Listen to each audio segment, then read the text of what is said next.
Imagine this, a $200 million superyacht, the Titan, floating dead in the middle of the ocean. It's pitch black, no power, no air conditioning, nothing. The billionaire owner Gavin is screaming into a satellite phone, completely helpless. This is the world's most advanced yacht, and right now it's just a giant, expensive brick. Why? Because Gavin decided to steal the engine design from the wrong engineer. He probably thinks I'm back on land, broke and defeated. But he doesn't know I'm just 5 miles away, sitting in a tugboat, waiting for him to say the one magic word I need to hear: Mayday. My name is Leo, and for 10 years, my entire life was dedicated to one thing: creating a revolutionary silent drive propulsion system. It was my masterpiece, a green energy engine that could make a superyacht glide through the water without a sound. A ruthless tech oligarch named Gavin saw its potential and funded the project. He promised me the world. But as soon as the prototype was finished, he showed his true colors. He framed me for corporate espionage, a completely fabricated charge that voided my contract and allowed him to steal the patent. I was left with nothing. No job, no money, and no credit for my life's work. Meanwhile, Gavin took my design and built his dream boat, the Titan. I was devastated, but then I discovered something. Gavin, in his rush to show off his new toy, made a huge mistake. He was so arrogant, so sure he had won, that he didn't bother to wipe the engine's main computer. The diagnostic backdoor I had built into the code, my developer access key, was still active. I could shut down the entire ship with a single click. But I couldn't just do it while it was docked in Miami.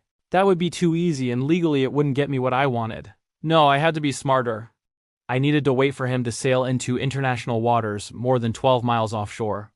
Out there, the laws of any single country don't apply.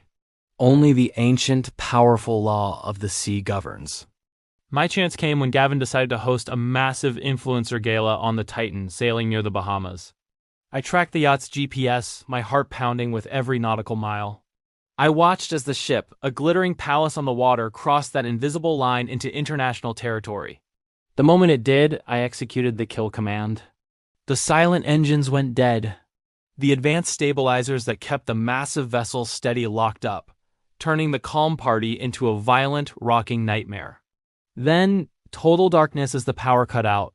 The party was officially over. On board the Titan, it was chaos. Gavin was panicking.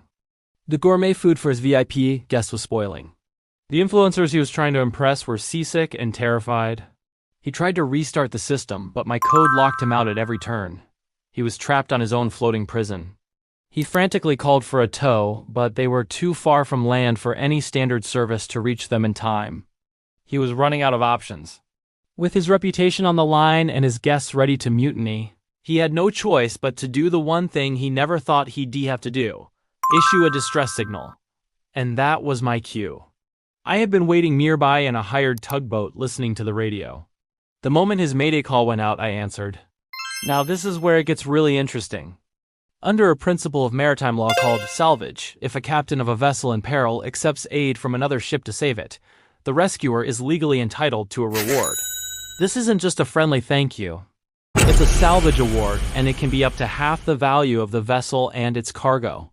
Half the value of a $200 million yacht. I pulled my humble tugboat alongside his magnificent, crippled superyacht. The look on his face when he saw me was something I will never forget. I radioed him, my voice calm and steady. "Gavin," I said, "looks like you're in a bit of trouble.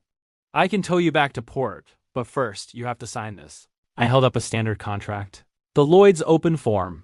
It's the internationally recognized agreement for salvage operations. Desperate, humiliated in front of his guests, and with no other way out, he signed it. With the contract secured, I hooked my tow line to his $200 million failure and began the slow, satisfying journey back to shore. The moment we docked, the real fun began. I immediately placed what's called a maritime lien on the Titan, which meant he couldn't move it, sell it, or do anything with it until he paid me. Then I filed my claim. I sued for the salvage award, a cool $100 million, plus damages for my stolen patent. Faced with public humiliation and crippling legal fees, Gavin was forced to sell the yacht to pay me. The very symbol of his stolen success became the source of his downfall. And with that money, I bought back my engine company, ready to build my next design, but this time on my own terms. Revenge is a dish best served at sea. Thanks for watching. Follow for more stories where the little guy comes out on top.